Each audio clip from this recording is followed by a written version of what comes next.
Hi hello ನಮಸ್ಕಾರ friends, ನಾನಿವತ್ತು ಹೊಸ ವ್ಲಾಗ್ ಜೊತೆಗೆ ಬಂದಿದ್ದೀನಿ. ಯಾರೆಲ್ಲ ನನ್ನ ಚಾನಲನ್ನು ಸಬ್ಸ್ಕ್ರೈಬ್ ಮಾಡಿಲ್ಲ ದಯವಿಟ್ಟು ಸಬ್ಸ್ಕ್ರೈಬ್ ಮಾಡ್ಕೊಳ್ಳಿ. ನಾನಿವತ್ತು ಪೈನಾಪಲ್ ಕೇಸರಿ ಬಾತ್ ಮಾಡೋದು ಹೇಗೆ ಅಂತ ತೋರಿಸ್ಕೊಡ್ತಾ ಇದ್ದೀನಿ.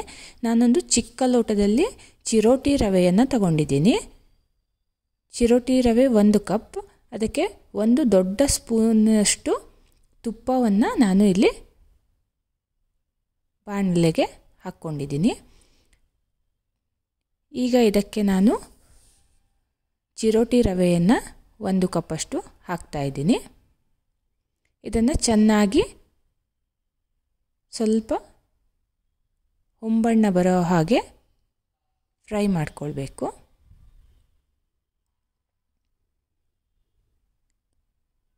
ಚಿರೋಟಿ ರವೆ ಚೆನ್ನಾಗಿ ಹುರಿದಿಲ್ಲ ಅಂದರೆ ಕೇಸರಿ ಬಾತ್ ತುಂಬ ಚೆನ್ನಾಗಿ ಬರಲ್ಲ.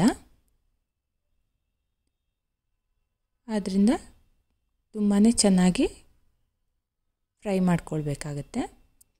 ಇಷ್ಟು ಫ್ರೈ ಆದರೆ ಸಾಕು. ಈಗ ನಾನು ಇದಕ್ಕೆ ಒಂದು ಅರ್ಧದಷ್ಟು ಪೈನಾಪಲನ್ನು ತಗೊಂಡಿದ್ದೀನಿ. ಇದನ್ನು ಚಿಕ್ಕದಾಗಿ ತುಂಡುಗಳನ್ನಾಗಿ ಮಾಡಿ ಮಿಕ್ಸಿ ಜಾರಲ್ಲಿ ನುಣ್ಣಗೆ ರುಬ್ಕೊಂಡಿದ್ದೀನಿ. ಈಗ ಇದನ್ನು ರವೆ ಮಿಶ್ರಣಕ್ಕೆ ಸೇರಿಸ್ಕೊಳ್ತಾ ಇದ್ದೀನಿ. ಈ ಒಂದು ಪೈನಾಪಲಲ್ಲೇ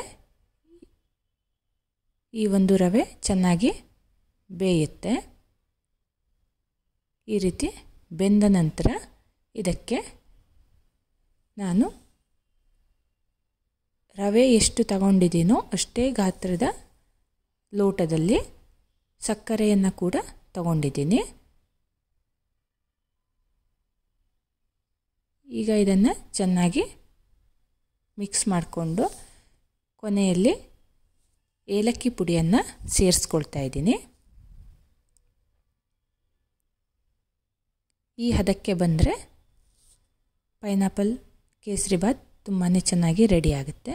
ಈ ರೀತಿ ತುಪ್ಪವನ್ನು ಬಿಟ್ಟ ನಂತರ ಇದು ಫೈನಲ್ ಟಚ್ಗೆ ಬಂದಿದೆ ಅಂತ ಅರ್ಥ. ಈಗ ಪೈನಾಪಲ್ ಶಿರಾ ಅಥವಾ ಕೇಸರಿ ಬಾತ್ ರೆಡಿಯಾಗಿದೆ. ತುಂಬಾ ರುಚಿಯಾಗಿರುತ್ತೆ. ಟ್ರೈ ಮಾಡಿ.